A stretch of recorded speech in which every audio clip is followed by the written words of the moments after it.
कांग्रेस विधायक मोहम्मद इजराइल से खबरें अभी तक ने खास बातचीत की है। खबरें अभी तक पर बोले हैं मोहम्मद इजराइल, कहा कि मैंने सतीश नांदल को वोट किया, मैंने विकास को ध्यान में रखते हुए क्रॉस वोटिंग की है। बीजेपी ने हथीन क्षेत्र में विकास में कोई कसर नहीं छोड़ी, कहा कि पार्टी से ऊपर उठकर हथीन क्षेत्र के विकास के लिए अपना वोट दिया। तो राज्यसभा चुनाव में हुई क्रॉस वोटिंग को लेकर मोहम्मद इजराइल से खबरें अभी तक ने खास बातचीत की है। वो कहते नजर आए कि बीजेपी ने हथीन क्षेत्र में विकास में कोई कसर नहीं छोड़ी और मैंने विकास को ध्यान में रखते हुए क्रॉस वोटिंग की है। कहा कि पार्टी से ऊपर उठकर हथीन क्षेत्र के विकास के लिए मैंने अपना वोट दिया है। आज हमारे साथ हथीन विधानसभा से विधायक हैं मोहम्मद इजराइल। वो यहाँ पर पिनंगवा में स्थित खानपुर घाटी और पिनंगवा के बीच में रियाज हॉस्पिटल के उद्घाटन समारोह पर पहुंचे हैं। हम उनसे बात करेंगे। राज्यसभा चुनाव के बाद वो काफी चर्चाओं में हैं और उनसे बात करेंगे। विधायक जी, राज्यसभा चुनाव के बाद काफी चर्चाओं में हैं आप, किस तरह देखते हैं उसको, चुनाव को? और अब विकास की बात है, क्षेत्र की जनता के बाद अभी काफी जनसभा जो आपने ईद मिलन समारोह, रामनवमी और होली मिलन समारोह आपने किया है, तो उसके लिए किस तरह देखते हैं उस चीज को? देखिए, रामनवमी ईद मिलन का कल मौका था, हजारों आदमी थे, हमारे नेता थे, हमारे जो साथी पड़ोस के जो मंत्री हरियाणा सरकार के राव नरवी जी थे, विपुल गोयल जी थे, सबके सामने जहाँ तक बात है वो तो मैंने बता दी है कि ये मेरा जो कदम है, मेरी सोच में, मेरे दिमाग में सिर्फ विकास के लिए है। चाहे हथीन के विकास की बात हो और चाहे मेवात के विकास की बात हो। बहुत लंबे टाइम से आप कह रहे हैं कि जवाहरलाल नेहरू नहर मेवात में आएगी, मेवात में यूनिवर्सिटी खुलेगी, लेकिन अभी तक कुछ है नहीं। इंशाल्लाह मेरा ये जो विश्वास है और मुझे यकीन है, मैं मेवात में मुख्यमंत्री महोदय से, माननीय श्री नायब सिंह सैनी जी से ये कोशिश रहेगी मेरी, मेवात में यूनिवर्सिटी भी खुले और मेवात में जवाहरलाल नेहरू जो जिसका सपना है वो भी आए।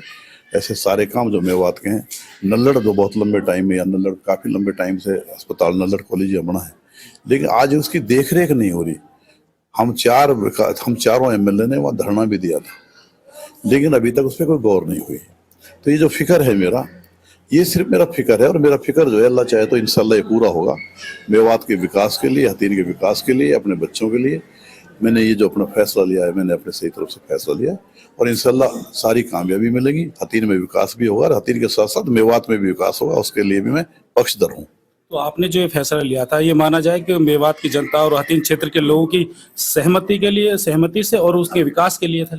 मैंने अपना जो फैसला लिया सबकी सहमति से लिया। सबसे मैंने पूछा है, अपने कार्यकर्ताओं से। हथीन में बहुत सारी समस्याएं हैं, हर विधानसभा की अपनी अपनी परिस्थिति होती है।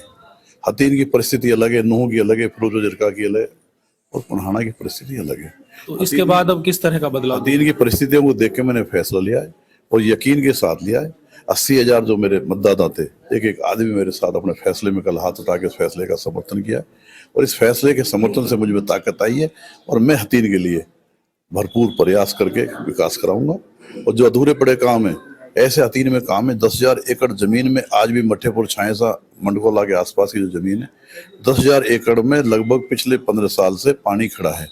किसान जमीन का मालिक होने के बावजूद घर के लिए 2 दाना लेके नहीं जा रहा है। मालिक है जमीन का और ना उन्हें मुआवजा मिल रहा है।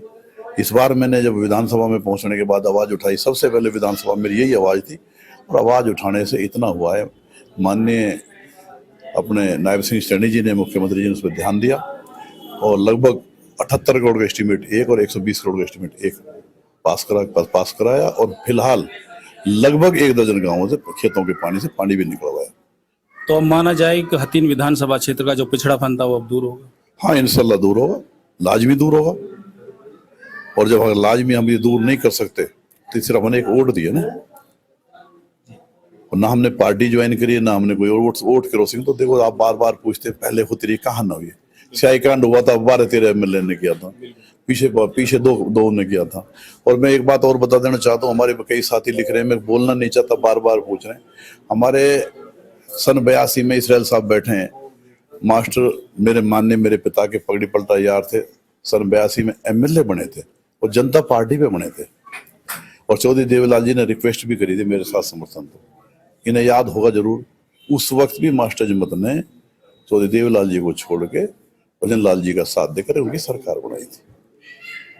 ऐसा नहीं है कि कोई नया काम है। मैंने तो सिर्फ वोट दी है और इंडिपेंडेंट कैंडिडेट को दी है और उसी मेरी एक वोट से अगर मेरा हथीन में विकास हो सके तो मैं तो इसे ठीक मानता हूँ। तो कल जिस तरह भारी भीड़ ने आपका समर्थन किया है और आगामी चुनाव को किस तरह देखते? आगामी चुनाव को मैंने अपनी तरफ से जनता को सर्वोपरि माना है।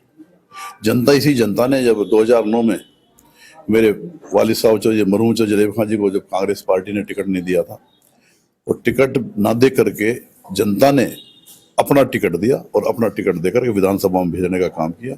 मैं जनता को हमेशा सर्वोपरि मानता हूँ और जनता ही फैसला करेगी मेरा।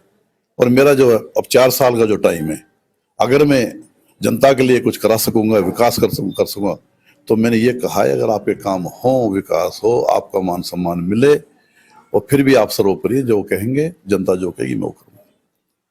ये थे हमारे साथ हथीन विधानसभा के विधायक मोहम्मद इस्राइल, जिन्होंने कहा कि जनता के दिल की आवाज को सुनकर और जनता के पिछड़ेपन को देखकर उन्होंने ये फैसला लिया था और उन्होंने क्रॉस वोटिंग की है, लेकिन निर्दलीय जो राज्यसभा के उम्मीदवार थे उनके लिए किया था, ना कि उन्होंने किसी पार्टी से इस्तीफा दिया, ना किसी पार्टी को उन्होंने छोड़ा है। और उनका विकास ही कराना पूरे क्षेत्र के लिए सबसे सर्वोपरि है और वो पहली प्राथमिकता उनका विकास है। नूह से आस मोहम्मद, खबर अभी तक।